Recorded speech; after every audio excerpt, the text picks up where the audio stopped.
Boa tarde a todos. A gente está aqui reunido hoje, para gravar mais um episódio do nosso podcast Matemática.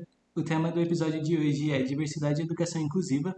Está aqui comigo o petiano Rafael e a professora convidada Thais Emília de Campos dos Santos. É doutora em Educação, linha Psicologia e Educação pela Unesp em 2020, especialista em Psicopedagogia pela Unorp em 2004, graduada em Pedagogia com habilitação em Educação Especial e Ensino Fundamental pela Unesp em 2001, especialista em Educação Especial, Deficiência Intelectual 2023, é a fundadora e presidente da ABRAE, embaixadora na luta contra a violência de mulheres e meninas pelo Instituto Avon, iniciadora da articulação de diversas políticas públicas por crianças intersexo no Brasil e no mundo, desburocratização do registro civil de bebês intersexos no Brasil, juntamente com o CNJ e STF, articulações pelo formulário de notificação de pessoas intersexos no CPF, e representou o Brasil na escrita e leitura na Declaração de São José da Costa Rica pelos Direitos Humanos, música e dançarina, e ainda por cima é mãe também.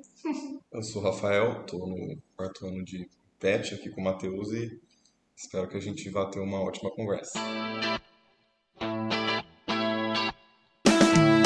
Seja bem-vindo ao PetCast Matemática, o podcast do Programa de Educação Tutorial de Matemática da Unesp de São José do Rio Preto.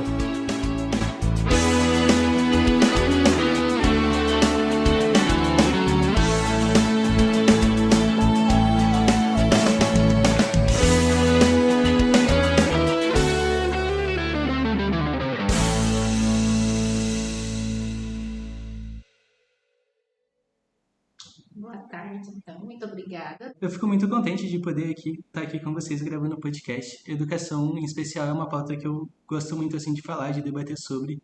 E eu acho muito importante, a gente estar aqui falando sobre, porque parece que todo mundo sabe sobre diversidade, sobre educação inclusiva, E eu acho que a sociedade hoje, ela mostra um quadro, como se a educação estivesse funcionando, se todo mundo estivesse tendo acesso, Mas quando a gente vai olhar para a realidade, a gente vê que uma grande parcela da população ela ainda está excluída, do ambiente escolar e do acesso a uma educação, Eu gostaria que a professora, explicasse um pouquinho mais para que a gente conseguisse ir introduzindo, assim, sobre o tema do nosso podcast. Tá, então vou começar primeiro pelo tema diversidade, Quando a gente fala do termo diversidade, ele é muito amplo, Então, às vezes eu trago até uma crítica nos meus textos, nas minhas aulas. Eu gosto sempre de usar singularidades no plural, porque vai trazer, a especificidade de cada ser humano, de cada situação.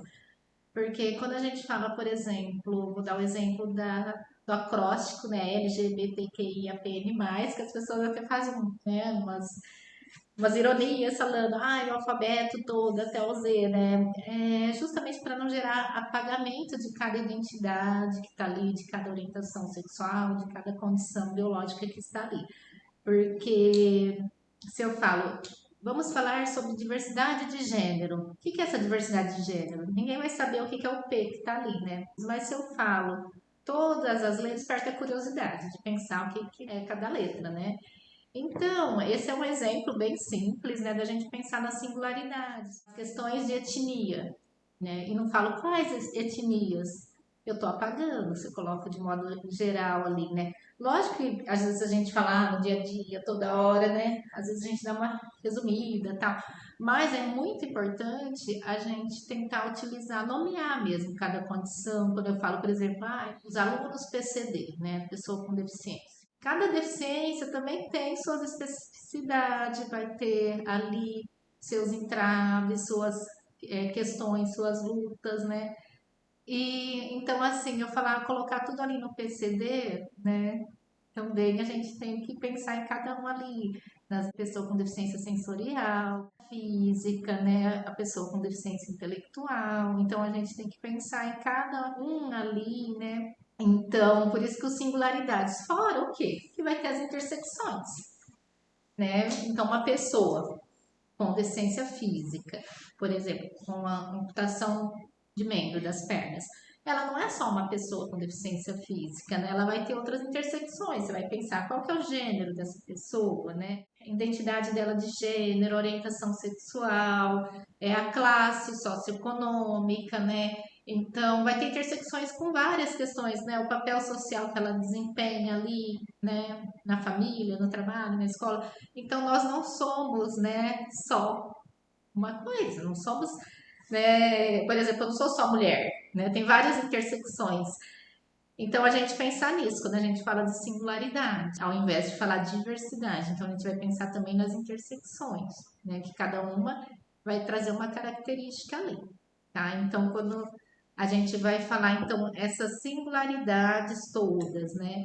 Na perspectiva da educação inclusiva, eu pensar que cada ser humano é único, tem suas características. Então, a gente vai ter momentos, né? Que vai precisar, às vezes, de redes de apoio, que vai precisar de adequações curriculares e talvez outros que não, né? E a gente pensar, né, o que seria essa educação inclusiva? É o permitir que a educação realmente seja para todos. Vou começar a usar o todos para flexionar o todas, todas e todos, né? E aí a gente pensar como que eu faço que todo alunado esteja ali realmente. Então, a gente pensar em como proporcionar permanência de transporte, de alimento, de recurso pedagógico, é pensar a educação inclusiva. A gente pensar, por exemplo, um aluno que tem paralisia cerebral, né, que não tem controle de braço, perna, que não vai conseguir ter coordenação motora para escrever no papel. Eu vou utilizar recursos de tecnologia assistivas, por exemplo, um computador adaptado. Então, eu vou ter que pensar nesses recursos e nas políticas públicas para que eu consiga esses recursos, tá? Então, a gente pensar a educação inclusiva em toda a acessibilidade, desde das atitudes de toda a comunidade escolar, de toda a equipe pedagógica, né? Pensar na acessibilidade física, pensar, por exemplo, no piso tátil, pensar na escrita em braille em cada porta, pensar ali também, de repente, intérprete de Libras, pensar em ambientes com menos barulho, menos ruído, com menos estimulações sensoriais para quem tem hipersensibilidade neurosensorial. Às vezes a gente pensa que só a pessoa com transtorno do espectro autista vai ter hipersensibilidade neurosensorial, mas tem outras condições que também tem, ou a pessoa pode simplesmente ter hipersensibilidade neurosensorial e não ter outras questões. Então, a gente pensar na inclusão realmente de todos, nas características individuais de cada um, porque todos nas diferenças, né? Todos temos diferenças, né? E acaba porque temos todos diferenças, né? Então, é isso, né? De modo geral. Né? E pensar também, eu falei mais das questões ali, né? Do público-alvo ali, né? Da educação especial na educação inclusiva, mas a gente pensar nas outras demandas também, por exemplo,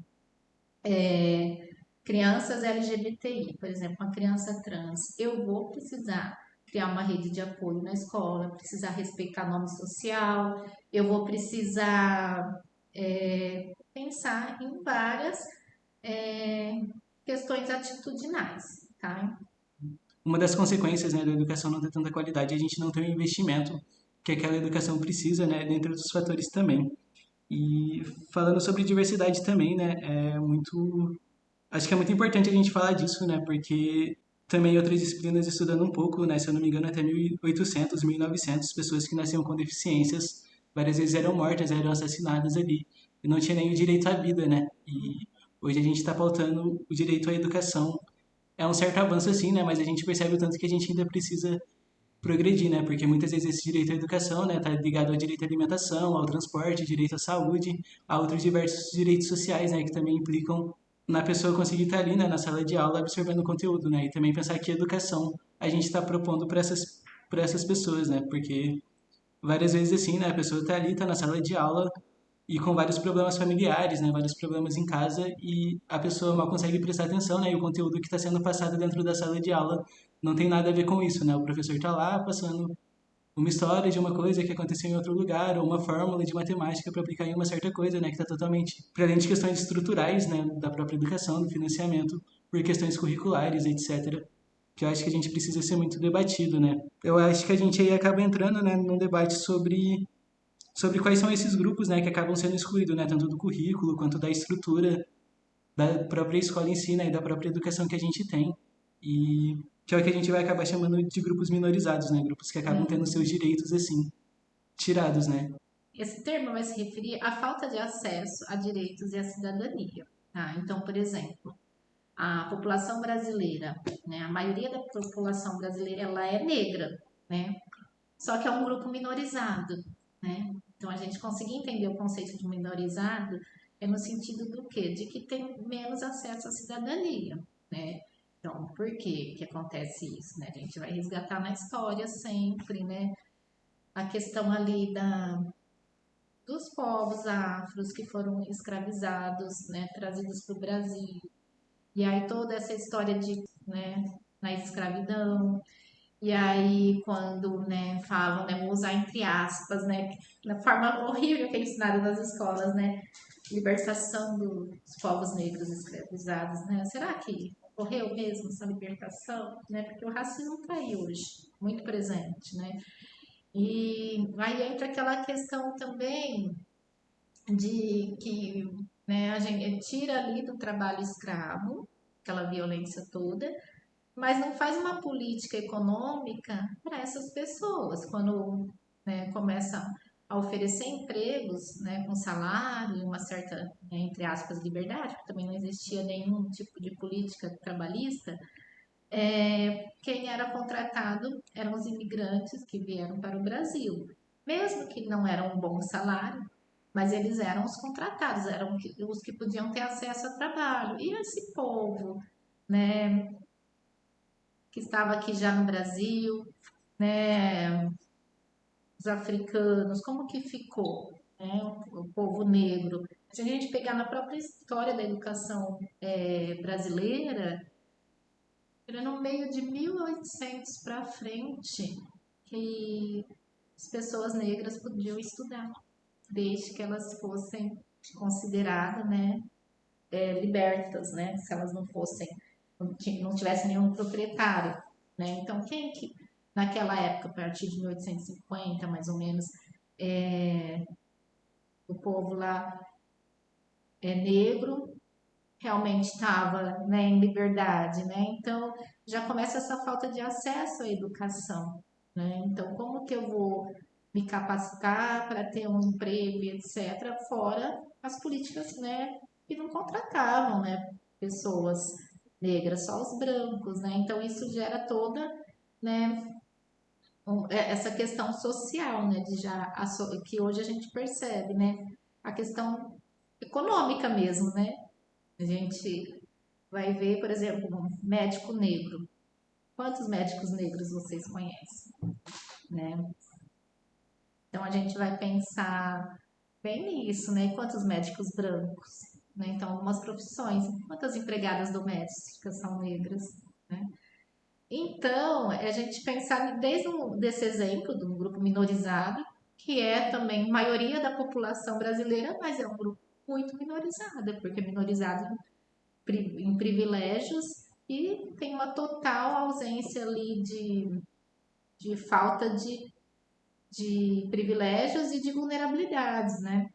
Tem muita vulnerabilidade. E a gente pegar outro grupo minorizado, as mulheres, né? Então, as mulheres, historicamente, é o grupo mais antigo que sofre vulnerabilidade e discriminação, desde a antiguidade, depois a gente pega na época lá dos filósofos gregos, onde elas não poderiam estar ali também estudando, a gente pega depois na própria Bíblia, como o cristianismo coloca a função ali da mulher, depois vindo para o Brasil a gente pensar na história da educação também do Brasil, que elas passam quase 1900 elas começam a poder estudar, fazer faculdade, desde que, se solteira, os pais, o pai, no caso, autorizasse, e se casado, o marido autorizasse.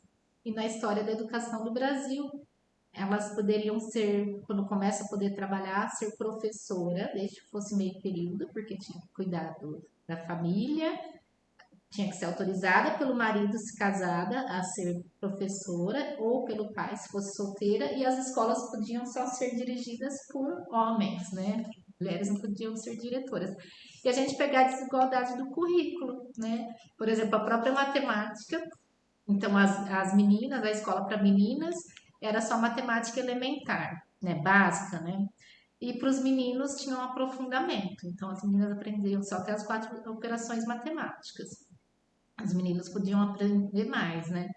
e aprofundando e tudo mais. Então a gente já vê essa desigualdade também de acesso aos cargos de chefia e tal, e isso até hoje aparece, é muito evidente. Pedagogia, onde a maioria são mulheres, mas a gente vê as escolas de educação básica, educação infantil, que estão relacionadas ao cuidado com muitas mulheres trabalhando, e a gente vai ver os homens com os cargos de direção, chefia, ou nos programas de mestrado e doutorado, a gente não vê uma maioria de mulheres, né?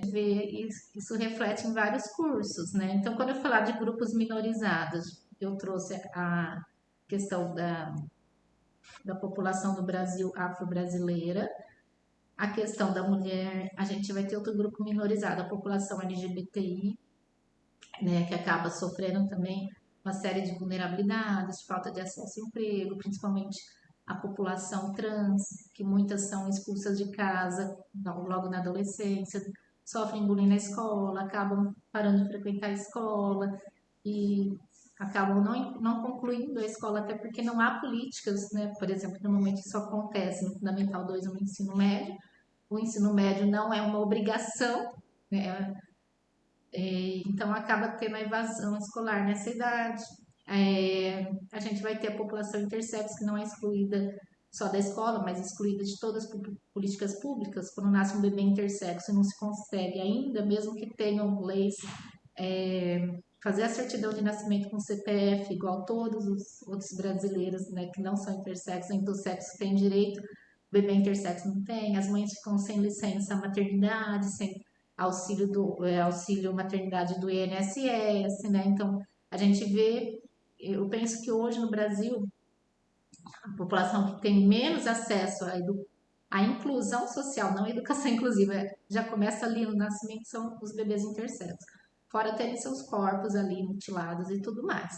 E aí a gente vai pensar também nos alunos com alguma deficiência, né? Que também todos esses grupos minorizados vão refletir na educação, mas em todas as áreas ali sociais. Acesso à educação, à saúde, a trabalho, à moradia, tá? Então, a gente vai ter a pessoa com deficiência, pessoas com transtorno espectro autista, transtornos globais de desenvolvimento também, que vão ter uma série de vulnerabilidades, né? Em relação a acesso a direitos e tudo mais, e povos indígenas, né, na população ribeirinha, a gente vai pensar também na população que a gente tem também de, por exemplo, uma situação que vai entrar muito para grupo minorizado de alunos que acabam tendo dificuldade para ter uma boa permanência na escola e um ensino de qualidade. As crianças filhas de artista de circo, né? Que mudam, cada mês fica numa cidade, como que fica, né? Então, cada mês estudando numa escola e também acaba sempre tendo que passar por alguma adequação ali no currículo e tudo mais. Então, a gente pensar em grupos minorizados, a gente vai pensar de modo gerais em pessoas ou em grupos que acabam não tendo acesso à cidadania em todos os aspectos, né, que vão sofrer vulnerabilidades. Isso vai refletir diretamente também na educação, porque as instituições escolares também são uma área ali da sociedade. Eu acho que não só o acesso, né, mas eu acho que a permanência também na educação, né, na escola, é um aspecto muito difícil, né, porque várias vezes, além de você conseguir ir lá, de matricular a pessoa na escola, com o nome e tudo mais, de achar uma escola, né, que aceite, várias vezes, né, acontecem diversos entraves ali, né, que a pessoa não consegue estar participando, né, continuando na escola por diversos motivos, né, e uma coisa que a gente percebe muito, que eu acho que é um pouco grave, é a questão do bullying na escola, né, o tanto que às vezes chega uma pessoa com uma singularidade, né, ali, que é diferente dos demais, né, e como essa pessoa é acolhida, né, como essa pessoa é tratada ali dentro, né, e a gente vê diversos casos, né, como casos de suicídio, casos de depressão, né, caso de abandono escolar mesmo, das pessoas de estudantes não quererem mais frequentar as escolas, né, porque sofreram bullying ali dentro, e isso é muito grave assim, né, e eu acho que seria importante também a gente falar um pouquinho sobre como acontece, né, tipo, sobre como já é difícil o acesso, né, desses grupos minorizados à educação, mas como esses grupos eles são tratados ali dentro também, né? Tipo, tanto que a gente fala sobre isso dentro do ambiente escolar e como a gente lidar com essa diferença, né? O bullying é uma situação bem complexa. E a gente tem que pensar o quê? Não deve, aquela coisa, não, é porque a diferença gera um bullying. Não, na verdade, o que gera o bullying é a falta de educação sociomoral. Né? Então, a educação sociomoral é uma área que tem até na psicologia da moralidade. Já vai ter o Piaget, que traz muitas contribuições, né, sobre isso, outros autores também, tudo. Mas o que é o Colbert? O que acontece? Né? A gente vai falar disso, né? O bullying é a responsabilidade de quem causa o bullying, de quem gera o bullying, não de quem está sofrendo o bullying. Então a gente às vezes pensa assim, é a diferença. Tá, mas por quê? Se a gente pega as crianças pequenas, né, elas ainda, eu acho que o bullying ele é aprendido de certa forma também, né, porque a gente vê crianças pequenas de 2 anos brincando, a gente vai ver como que elas estão ali brincando, né? E esses dias eu vi uma situação numa escola, né? Tinham várias bonecas, tinha diferenças ali de etnia, de cor, tudo. E aí as meninas estavam ali brincando e uma das crianças pequena, de 3 anos, falou naturalmente assim, né? Ai, pega aquela pretinha pra mim, eu quero brincar com ela. Aí eu fiquei pensando, né, o termo pretinha. Aquela boneca, ela era pequenininha e a cor dela era preta. Aí eu fiquei pensando, olha, ela não falou de uma forma, assim, violenta ou gerando bullying ou racismo, né? Ela falou querendo brincar e tudo mais, né? E aí eu fiquei pensando, nossa, por que as meninas estavam brincando com todas as bonecas e a que ela se referiu como pretinha estava ali sozinha, né? Mas por que eu estou trazendo esse exemplo? Que desde a educação infantil, né? Uma vez eu escutei um colega meu, ele é médico e ele é negro. Ele falou assim para mim, ele estava falando uma questão até do desejo sexual. Né? Ele estava falando da questão dos comerciais, modelo, principalmente na nossa geração era tudo branco, né? Ele estava falando como que a gente vai desejar a pessoa negra se ela não é também mostrada ali, né, como as brancas eram mostradas, tá? Então são reflexões simples, básicas que a gente pode trazer para o ambiente educacional, né? Tem personagens, né, que se a gente observar, a Mônica, né, ela começa, né, que tinha tudo, um bullying total, tudo gira em torno do bullying, na turma da Mônica. Né, porque, dentuça, barriguda, tal, né, o Cebolinha, aí o outro, né, o Cascão que não toma banho, o outro, tudo A ali Magali come demais. Ixi, e errou. tudo, eles, é um bullying, né, então Cebolinha, seu Cebola, não sei o que e tal. De certa forma, a gente vê aquilo, pode acontecer duas coisas, pensar nas diferenças, mas também pensar, né, eu estou desenvolvendo bullying. E com o tempo eles foram colocando personagens que eles não tinham. Colocou personagem autista, cada personagem com uma característica, né? Então ele vai colocando mais personagens, cada vez mais, vai tendo essa preocupação de toda a diversidade de crianças, né? Então são materiais que a gente vai tendo hoje que eu posso trabalhar desde da educação infantil e refletir sobre isso. Olha, eu vou ler uma historinha da Turma da Mônica e a gente refletir lá na educação infantil sobre por que a Mônica fica agressiva e bate no Cebolinha e no Cascão. Né? Não é certo ela agredir também, mas também é muito menos certo eles ficarem ali o tempo todo, criando planos e tudo mais para irritar a Mônica, porque Torcendo a orelha do coelho o do coelho Sansão, dela. né? Então, assim, reflexões simples que a gente pode trabalhar desde a educação infantil. Então, por exemplo, bullying. O bullying, ele ocorre porque ele não é trabalhado de frente. Também não é, ele tem que coibir. Começou, gente, é aquela coisa, né, um termo popular, arrancar mal pela raiz. Começou a situação ali de bullying, se o professor ficar quieto ou conivente ou dar risadinha, igual eu já vi professores, né, um aluno tá ali começando, fazendo, né, entre aspas, falar piadinha, brincadeirinha. Se deixa alguém constrangido, chateado, não é brincadeira. Então a gente trazer essas reflexões, porque senão vão crescendo situações, se agravando e que resulta em suicídio, em morte. Se a gente pegar o caso lá, Carlos, menino com autismo, em Santos, né? Que apanhava todo dia ali dos colegas, a família vai reclamar, aí você vê uma escola também completamente sem estrutura, a gente vê que a escola está cada vez mais. A gente não tem políticas públicas, né? Essa escola, a gente vê que tem uma ausência total de políticas públicas na prática ali em relação a isso, uma quantidade grande de número de alunos. Você vê as filmagens ali de quando acontece a agressão, você não vê um adulto perto, não vê um inspetor de aluno, não tem um professor, não tem um diretor, nada, e ali acontece. E ainda estão gravando a agressão. E por que os outros que estão gravando a agressão, né, se sentem tão confortáveis em ver a criança sendo agredida e não vão chamar ali um professor ou não vão tentar ali, vamos parar com isso, né? Nem isso acontece. Então a gente vê que está muito naturalizado o agredir ali, né? Então a gente começar a realmente trazer isso para pensar e no nosso dia a dia, né? A gente também começar a refletir, a pensar nas piadas, né?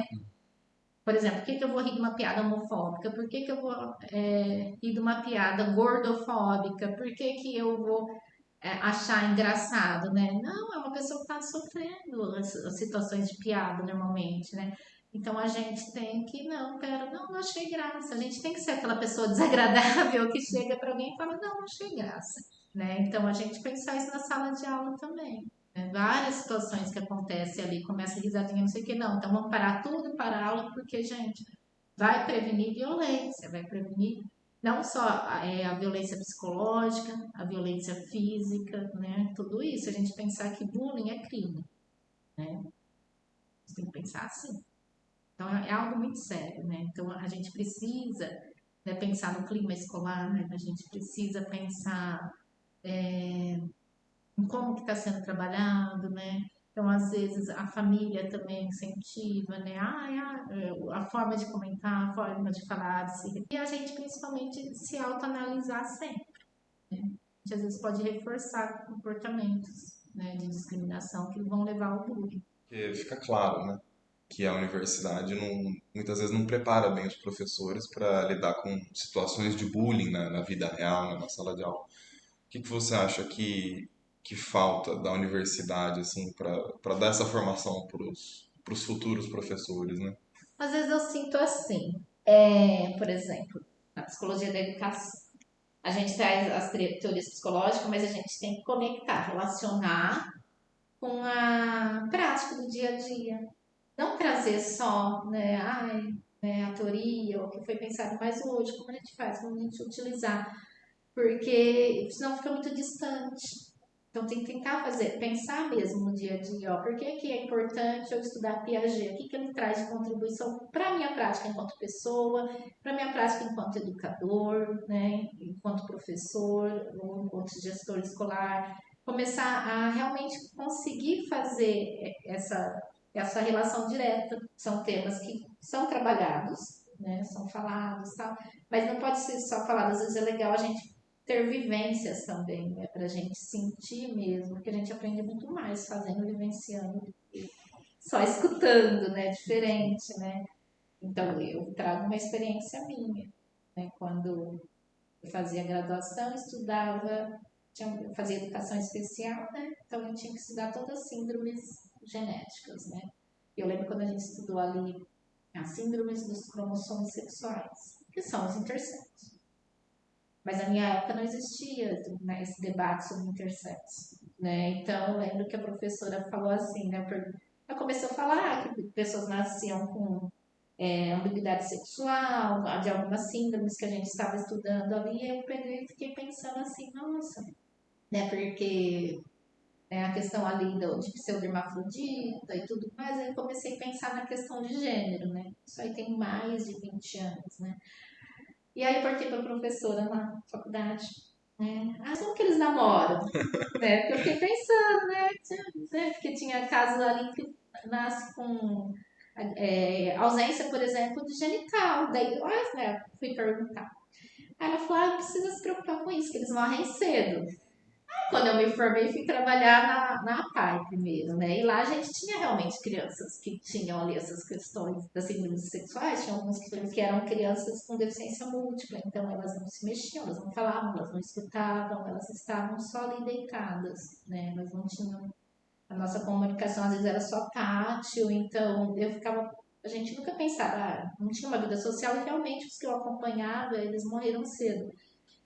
Mas aí quando eu tive um filho intersexo, né, e por causa da legislação, pôde ter registro, porque não era menino nem menina, então já aconteceu um impacto social enorme no primeiro dia de vida, a vida educacional, social, psicológica, tudo, né, então a gente tem que pensar em tudo. Então, eu estou pensando nessa questão também da escola, por exemplo. Eu estava no curso de pedagogia e escutei, eles morrem cedo, não se preocupe. Mas até os que morrem cedo, com 2 meses, eles vão ter dificuldade de registro civil, não vão ter acesso a cartão SUS, um monte de coisa. Então, a gente tem que trazer esse debate. E a mesma coisa com todas as situações de bullying. A gente pensar assim, mas quantos alunos, quantas crianças trans eu vou ter na minha carreira, né? Então não vou me preocupar em estudar sobre isso. Não, se você tiver uma dos seus 20, 30 anos de carreira, você tem que acolher e estar bem. Né? Então, qualquer situação, mas quantos alunos com deficiência visual eu vou ter na minha carreira? Né? Mesma coisa, se eu tiver um, eu tenho que saber pensar ali meu fazer pedagógico, não só no sentido de adaptar material pedagógico, ensino, acesso a conhecimento, materiais, né, audiolivro e tudo mais, mas de coibir situações de violências. E não é só coibir com que os outros façam a violência ou o bullying, mas também de fortalecer e empoderar essas crianças para que elas saibam reagir, elas saibam onde elas têm que denunciar, elas saibam questionar, elas saibam perceber quando elas estão começando a sofrer um mínimo de discriminação, bullying, para elas já conseguirem, né, solicitar ajuda. Então, são os 2 sentidos. Aí eu acho importante a gente também debater um pouquinho, né, sobre como funciona a legislação, né, e os direitos educacionais dos diferentes grupos minorizados. A legislação no Brasil, a gente vê que ela vai se construindo a partir de demandas, pressões e tudo mais. Eu vou trazer algumas aqui. Tem muitas vezes que elas têm algum apoio ou ajuda internacional, mas porque os movimentos sociais buscam ajuda, né, fora do Brasil, porque às vezes o Brasil não consegue reconhecer algumas violências, algumas discriminações, né? Então, quando a gente fala em educação inclusiva, a gente vai ter toda aquela história, que a gente falou um pouquinho, mas que a gente começa ali desde a fase total de extermínio, né, onde pessoas que nasciam com qualquer diferença, então quem nasceu com alguma deficiência, então nascia intersexo no genital umbigo, ou nascia com alguma síndrome, nascia sem alguma parte do corpo, alguma coisa, alguma deficiência, era morto, exterminado. Depois a gente vai para a época do abandono, né? Que começa assim, não era mais em todas as sociedades que eram mortos, mas eram abandonados, né? Daí vem aquelas histórias de pessoas, crianças que cresceram junto com animais e tudo mais, porque eram abandonadas em florestas e tudo mais. Aí, com o advento ali do cristianismo, né, elas começam a ser reconhecidas como seres humanos, né? E aí elas começam a ter, mas vai muito para a política ali do assistencialismo e equidade social, tá? Eu não gosto de criticar muitas políticas de assistencialismo, principalmente no Brasil, porque a gente vive muita desigualdade social. Então é muito fácil você fazendeiro, médico, está muito bem, e falar, isso é assistencialismo, né? Ela serve para tentar desenvolver um pouco de equidade, tá? Então, começa-se a pensar em instituições próprias para essa população. Então, quando começam a surgir instituições, né? Mas elas estão excluídas de viver na sociedade. E aí começa a ter um questionamento, principalmente ali depois das 2 grandes guerras, né? Que como alguns soldados sofrem ali, né? Ficam deficientes, começa a se pensar, né? Em outro patamar, né? Não só de pessoa que nasceu com deficiência, mas pessoas ali vistas como heróis que ficam com deficiência. Então começa a se pensar na integração social, que é integrar essas pessoas à sociedade. Então eu capacito e integro, né? E aí a gente vai para a fase ali que a gente começa com os grandes movimentos sociais das pessoas com deficiência em 1970, né, como começam a surgir algumas políticas públicas nessa área de pensar a inclusão profissional e a inclusão realmente social e educacional, que vai tomar uma força no Brasil com o fim do regime militar, da ditadura, com a Constituição de 88 e depois mundialmente com a Declaração de Salamanca, né, pelo direito de todas as pessoas com deficiência, que é uma declaração mundial. E aí a gente começa a ter, em 1994, a Lei de Direitos Básicos da Educação Nacional, a LDB, que começa a falar as políticas de escola para todos e realmente até hoje se vem pensando nisso. Mas a gente vai pensar o quê? A gente vai ter Estatuto da Criança e do Adolescente, Constituição Federal são básicos para falar que todos somos iguais, né?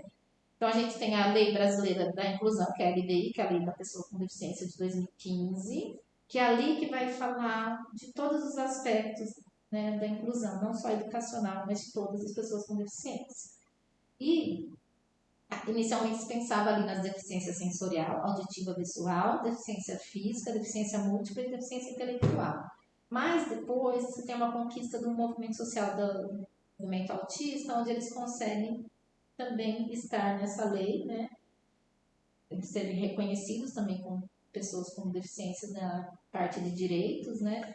E entre outras questões. Aí a gente tem também a Lei 10.639 de 2003, que também vai falar de inclusão, quando eu falo de trabalhar por afro-brasileira e afro, então eu começo a pensar também na inclusão nas questões raciais. Depois, em 2008, né, a Lei 11.645, que coloca também a história dos povos indígenas e originários. Aí a gente vai ter a Lei da Libras, como uma língua, né, própria da comunidade surda. A comunidade surda é interessante, eles têm também um movimento social muito forte. Então, fica como uma primeira língua e depois o português. Então, eles têm que aprender Libras na escola, a língua deles, na comunidade surda. E não ficar impondo a língua portuguesa. Né? Então, que é o que vai falar do ensino bilíngue, então a Lei 10.436 de 2002, aqui é tudo muito recente, se a gente for pensar, gente. Por isso que ainda está andando. Aí a lei do Braille, que é da pessoas cegas, no Brasil é a mais antiga, quando oficializa a língua do Braille, né, como oficial das pessoas, né, cegas e com deficiências visuais, é a 4.169 de 1962. É que as primeiras instituições, né, no Brasil para pessoas com deficiência são para pessoas cegas. Depois vem para os surdos, depois vem as APAES. E a gente vai ver muito forte nessas lutas por inclusão movimentos das mães. Tá? Quase todas essas se iniciam com movimentos de mães. A Lei da Acessibilidade, que é de 10.090, é a 10.098, né, de 2000. Aí depois a gente vai ter resoluções do Conselho Nacional de Educação, de 1 de janeiro de 2018, o uso de nome social na escola, que tem que ser respeitado. Se não respeitar, a gente é crime. Tem gente que não usa o nome social do aluno. Então tem que pensar, isso é crime, tem que respeitar o nome social. E depois o parecer do Conselho Nacional de Educação, número 1 de 2018, que vai falar sobre transexuais e travestis no registro escolar. Ou seja, lá na chamada, no histórico, na matrícula, tem que estar o nome social, não tem que constar, né, o nome de nascimento. E tem que ser respeitado, né? Então a gente tem toda uma legislação ali em cima das crianças trans também, né, em relação ao nome social, a matrícula e tudo mais. Respeito à identidade de gênero, à variabilidade de gênero, a criança que está vivendo com variabilidade de gênero. Depois a gente vai ter uma que eu vou trazer também para a esfera da educação inclusiva, que foi em 2022, a Lei 426, o Dia contra a Mutilação Genital Infantil, que é sobre intersexo, que é o dia do nascimento do meu filho, 26 de setembro. Essa lei foi uma das que eu articulei, que no calendário oficial da cidade de São Paulo tem que ser trabalhado nas escolas esse tema. Então, foi uma conquista muito grande, né? Então, por que, né, não a questão infantil da mutilação genital? E é incrível, foi aprovado por unanimidade. Esquerda e direita votaram, olha que interessante. E aí, a gente tem também a Lei de Berenice, que é a política de proteção à pessoa TEA, né? Que é quando equipara a deficiência. Então, tem ali a vaga para deficiente e uma pessoa com TEA utiliza, né? Às vezes ficam questionando, né? Ou caixa preferencial e tudo mais, ou atendimento PCD, vai entrar o TEA também. Não deveria nem ser separado quando desenho ali, né? Mas tem que desenhar. Então, vai pensar que o deficiente é só o cadeirante. Assim, vai além. Então, por isso que é muito importante a gente trazer cada nome de cada luta, de cada grupo, né, por causa disso. Senão a gente, sem querer, faz um apagamento. Tem que pensar que tudo é um processo. Um processo longo e a gente tem que entender esse processo, por exemplo. A escravidão era uma lei. E as pessoas, na época, achavam que era certo. Aí começa-se a questionar, entender que não é certo. Mas até eu conseguir mostrar que não é certo, né? Vamos lá, o Brasil podia escravizar pessoas negras. Né? Por quê? Né? O que diferencia? Tá, não escraviza mais, será? A jornada de trabalho, né? Então vamos questionar essas questões todas, mas foi tudo um processo, então precisou primeiro daquelas leis, sexagenário, né? A lei, ali, depois para as crianças e tal. É um processo, a gente vai pensar, mas só os sexagenários, mas quem chega aos 60 anos, né? Dando trabalho escravo, né? As leis que a gente fez, mas é um processo e a gente tem que entender esse processo. Na questão da educação inclusiva, a gente começa ali, né? A integração, onde eu começo a dar suporte pensando na pessoa, depois vir para, né, a sociedade que todos estão. Daí começo a pensar em educação inclusiva. Eu tenho um trabalho especializado da educação especial. Como se dá esse trabalho? Quem que é o público-alvo da educação especial? Né? Depois eu vou entrar um pouquinho nisso, explicar a diferença de educação especial, inclusiva, né? O que acontece? A gente pensa que tem que abolir e escrever gênero dos documentos, que nenhum documento tinha que ter gênero. Né? Porque corpos são corpos, identidades são identidades. Mas para eu conseguir abolir gênero, vai um processo longo, secular. Né? De eu pensar primeiro, então a gente começa a fazer retificação de tudo quanto é registro no Brasil. Né? Retificar pessoas trans, depois não binária, depois intersexo. Aí uma hora eu chego em tantas retificações que eu começo a entender que para que eu vou pôr gênero no nascimento e depois mudo. É um processo. E a gente tem que respeitar esse processo porque ele é longo. A gente vai entendendo o crescimento da sociedade, a construção e às vezes um retrocesso também que acontece, né? Então, a gente tem que começar a pensar muito sobre isso, né? De como que vai se dando, né? Toda essa construção social, essas mudanças, né? Esse pensar. Então, a gente pega de 20 anos para cá, muita coisa. Aí entra naquela questão, seria para todos, mas quem são esses todos? Porque às vezes dentro das próprias minorias um grupo não conhece o outro. Dentro ali do movimento social, né, LGBTQIAPN+, muitos grupos um não conhecem o outro, não sabem as especificidades e a luta de cada grupo. Né? Dentro ali do movimento das pessoas com deficiência, às vezes uma pessoa que está ali no movimento, né, das pessoas cegas, ela não conhece as demandas próprias ali das pessoas com visão subnormal, né?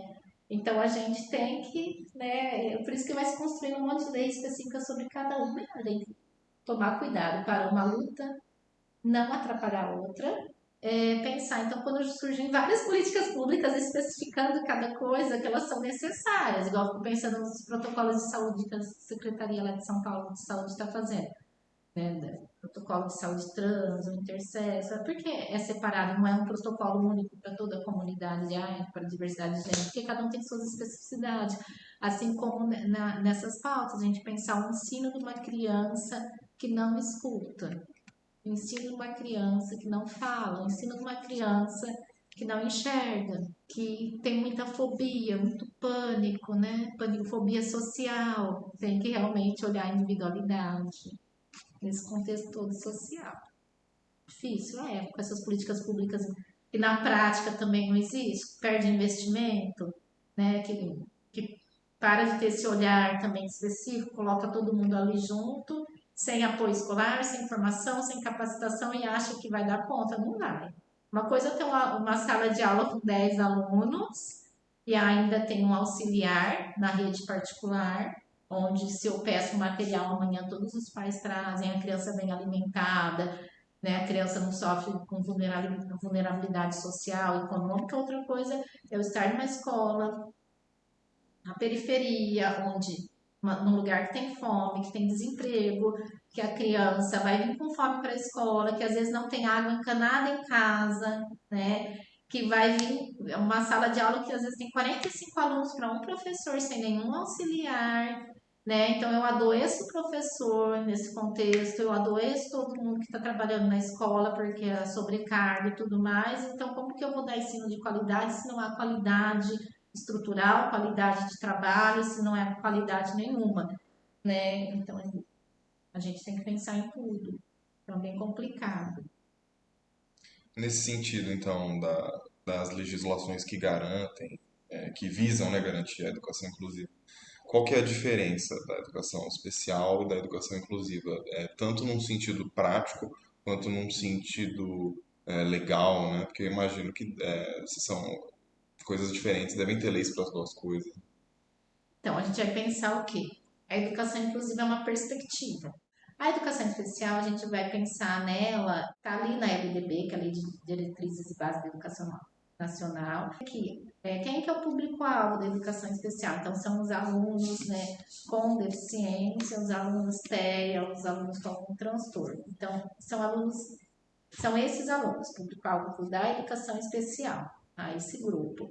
E aí eles vão ter direito ao atendimento educacional especializado, no contraturno, né, onde aí eu vou trabalhar as especificidades, né, desse aluno individualmente. O professor de atendimento educacional especializado é um professor que tem que ter uma especialização para deficiência intelectual, né, então ele vai atuar na sala com crianças com deficiência intelectual, tem trateia, para a área de deficiência visual, para a área de deficiência auditiva e deficiência física e múltipla. Então, são essas áreas. Então, ele vai trabalhar ali no contraturno, adaptação de material pedagógico, orientação para o professor da sala regular, coordenador pedagógico. Então, vai pegar ali o material que a sala está utilizando, orientar o professor da sala regular como fazer essa adaptação. Então, ele percebe assim, vai utilizar e ajudar aquele aluno a desenvolver algum recurso específico para que ele possa estar na sala regular e na educação inclusiva, para que a educação seja inclusiva. Então, eu faço todo esse trabalho de apoio pedagógico para que a criança consiga realmente estar ali, incluída na educação, né? Então, por isso que eu faço trabalho com o aluno, com os outros professores e com a equipe escolar, de pensar também desde adaptações ali, de material pedagógico, material físico mesmo, por exemplo, a criança com dificuldade motora, eu posso usar engrossador de lápis, né, mais pesadinho, fica mais fácil para segurar, até eu pensar de mobiliário adaptado, vão ser vários tipos de adequações. Então, a educação especial, ela também vai perpassar todos os níveis de ensino, ela tem que começar desde ali da creche, da educação infantil e até a pós-graduação. Uhum. Então, algumas faculdades públicas e particulares têm trabalho de AEE, né? Então, eu já trabalhei numa faculdade no AEE e trabalhei também em educação básica. Então, algumas faculdades têm. Então, você tem um aluno ali com autismo, você vai trabalhar especificamente ali alguma demanda que ele vai trazer e orientar os professores. Você tem um aluno ali que tem uma deficiência visual, você vai orientar os professores como eu vou trabalhar minha aula. Eu não posso pôr slide e ficar só lendo slide se eu tenho um aluno com deficiência visual. Então, a educação especial é muito voltada para esse público-alvo. Então, eu faço um trabalho, né, de apoio para esse público-alvo em todos os níveis de ensino. E o aluno tem que estar frequentando o ensino regular também. Então, isso é para proporcionar a educação inclusiva desse público. A educação inclusiva é só para o público-alvo da educação especial? Não. Eu tenho que pensar a inclusão em todas as situações. De um aluno que vem de uma comunidade quilombola e que na comunidade quilombola não tem a escola que ele estava frequentando, né? Um aluno que vem de uma comunidade rural, uma época desativaram várias escolas rurais, e eu lembro que a gente teve que fazer todo esse processo de inclusão dos alunos das escolas rurais, que eram multisseriário e tudo mais, para escolas urbanas. Então, assim, tem várias demandas. Então, por exemplo, uma criança trans, ela vai precisar de um respaldo ali da educação inclusiva, desde da questão de direitos, né, de ser acolhida, o nome social e tudo mais, mas ela não é público-alvo da educação especial, compreende? A gente vai pensar ali na inclusão dela, na escola, na inclusão social. Então, essa é a diferença. A educação inclusiva, ela é um paradigma amplo de pensar escola para todos. Dentro da conjuntura assim, que a gente tem, né, eu acho que trazendo todos esses exemplos, todo esse debate, quais seriam as táticas e estratégias que a gente tem, né, para conseguir universalizar a educação, né, fazer uma educação inclusiva de fato, assim. Eu sou daquelas que tudo é política pública, gente. Eu vejo assim, falar também que a rede particular é maravilhosa não é, porque a rede particular também ela exclui muito. Você chega ali com a mãe vai se matricular um aluno com autismo. Por que que eu falo do autismo? Porque, gente, muitas vezes fala, por exemplo, a síndrome de Down, ela é visível, né? Uma deficiência física, ela também pode ser visível. O autismo nem sempre é visível, né? Então, às vezes você vai lá fazer a matrícula, tem vaga, na rede particular. Quando aparece ali o sistema da Prodesp ou do RA, aqui aparece o RA do aluno, aparece lá o laudo autismo infantil, porque aparece no RA. Ai, mamãe, chegou uma pessoa antes, já fez a matrícula antes, acabou a vaga que a gente tinha, né, na rede particular. Ah, por quê? É crime negar a matrícula. Só que aí existem as formas que as escolas aprenderam, né? Falar que acabou a vaga. A pessoa está com 10 vagas ali. Não, mas é porque ela trabalha com determinado método que o objetivo é passar no vestibular da faculdade pública e que ela já supõe que esses alunos não vão. Ou tem aquelas mais assim, né? Fala, ai mãe, é porque a gente não tem uma estrutura para inclusão, né? A gente não tem mesmo, né? O pessoal de chegar e falar que não é uma estrutura para inclusão, a pessoa é completamente discriminatória, mas ela está cometendo um crime, é crime a discriminar, né? E é previsto em lei e reclusão de 6 meses a 1 ano. A escola que negar tem uma lei específica sobre isso. Só que eu nunca vi ninguém preso porque negou matrícula e eu sei de vários e vários exemplos e eu também como mãe de autista eu sei o quantos de não eu levei desde quando meu filho era bebê, né?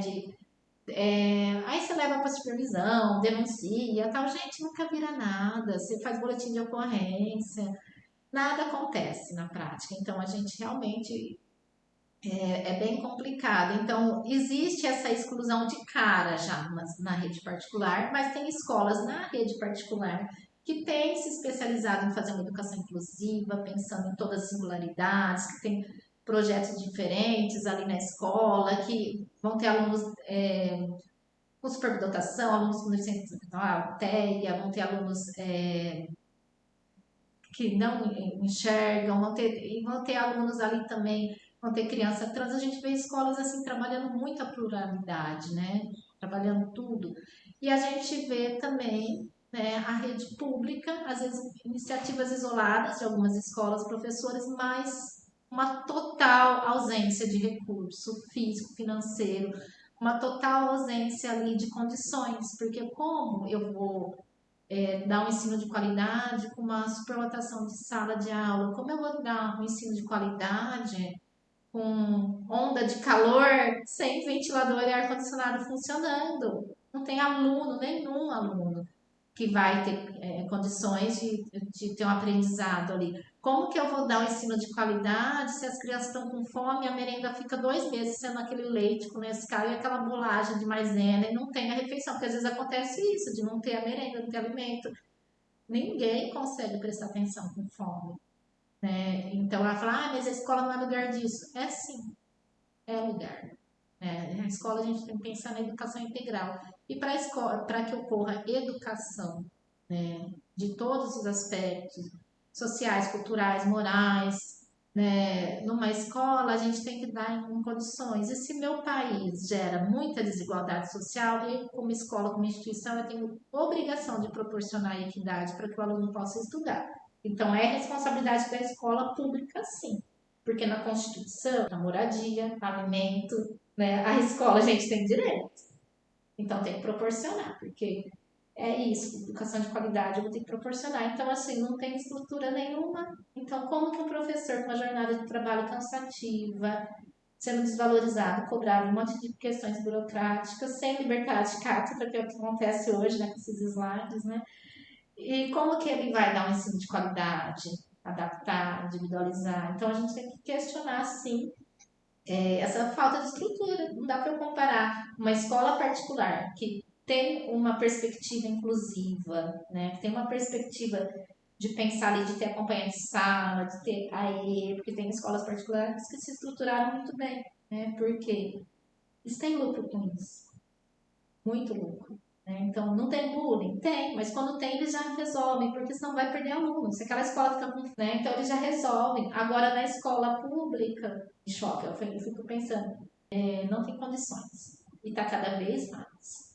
E depois falar, inclusão, joga a criança lá, não, inclusão para acontecer, eu tenho que proporcionar uma série de recursos, de adaptação, porque senão não é inclusão. Ah, ela não vem para socializar como? Sofrendo bullying? Então, assim, a gente tem que refletir muito e tentar trazer mudança mesmo e cobrar mudança, né? Cadê o movimento social dos professores? A gente pensar nisso. Os das mães estão bem fortes aí, a gente vê aqui em Rio Preto mesmo, as mães cobrando ali, né? Na Câmara, né? Essa questão do acompanhante de sala, que foi votado por todos os vereadores para que tenha acompanhante de sala para alunos autistas, mas foi vetado. Eu sou professora e fico pensando nisso, já foi mais forte essas mobilizações, né, cobrar, pensar, gente, se eu estou numa escola que não tem estrutura nenhuma, né, e eu posso ser responsabilizado por isso, porque o Estado não vai assumir essa responsabilidade. Vai sobrar para você. Vai. Então, eu vejo assim, é muito inseguro hoje a gente ser professor. Assim, não tem respaldo. Sem querer desanimar todo mundo que está na decisão. Mas vamos questionar, vamos, né, pensar. Eu acho muito importante desse ponto que você colocou também, né, da educação privada terem alguns exemplos que acabam acontecendo e tudo mais, mas de vários que não aceitam o aluno, né, ou acabam dando desculpas, conseguindo contornar. Eu acho que um outro impasse também, né, para que a educação particular seja inclusiva, já é impossível porque é uma educação paga ali, né, então, tipo assim, já está excluído. Antes de qualquer coisa, né, quem não consegue pagar já está excluído daquela instituição, né, e então, também, né, sintetizando um pouquinho pelo que eu entendi, a estratégia, né, para a gente conseguir uma educação inclusiva seria a política pública, né, e as táticas que a gente tem seriam os movimentos sociais, né, as mobilizações, assim, das diferentes Eu acredito classes. muito nos movimentos sociais. Se a gente for ver o surgimento das APAI, tudo, gente, começa nos movimentos sociais. Né? Então, essas políticas públicas todas que tem aí vêm de movimentos sociais, a maioria delas, quase todas. Né? Só que o movimento social também fica cansado. Porque são sempre as mesmas pessoas que estão ali lutando. Você deixa de fazer uma série de coisas, né? Às vezes você prejudica a sua carreira, o seu trabalho, para estar ali lutando por direitos. Né? Então as pessoas também elas ficam muito cansadas, quem está ali na frente dos movimentos sociais. Né? Eu sinto isso. Gostaria de agradecer bastante a presença da professora. Eu acho que foi muito importante o que foi debatido aqui, né? A gente entender que o acesso à educação ele não está garantido hoje ainda para toda a população, né? Tem uma grande parte excluída. E a gente, né, enquanto estudante da universidade pública que conseguiu chegar, né, e os outros ouvintes de outras áreas também da sociedade, né, o quanto é importante que todos estejam lutando, né, para que todas as pessoas realmente consigam ter acesso a uma educação, né, gratuita, de qualidade. E gostaria de agradecer muito à professora, né, por ter trazido toda essa bagagem, toda essa experiência, todo esse conhecimento e essa reflexão crítica para a gente, né, da sociedade que a gente vive hoje, da educação que a gente tem. Gostaria de agradecer à professora Thaís pela conversa, acho que rendeu frutos muito interessantes, uma conversa muito, muito rica e importante a gente tratar disso, independente de ser ou não licenciado, ser ou não de um curso de ciências humanas, né, de ser abordada universalmente, né, no ensino superior para formar cidadãos, né, mais completos. Né? Eu que agradeço, né, de estar aqui. Quer divulgar também suas redes sociais, seu trabalho e tudo mais. Da Braille, estou lançando um livro esse mês também. Eu, com a Cel Albuquerque e a Dione Freitas, né? Estudo que a gente fez também sobre as variações de corpos intersexo, né? Então, tipo, 150 variações de intersexo, também lancei esse livro. E tem o meu site, é www.paisemilia.com.br. As questões é um site em parceria com o Instituto Avon, na verdade, patrocinado pelo Instituto Avon, né? Essas questões ali de lutas contra a violência de mulheres e meninas. Obrigado, professor. Muito obrigado. Agradeço novamente a todos e uma boa tarde.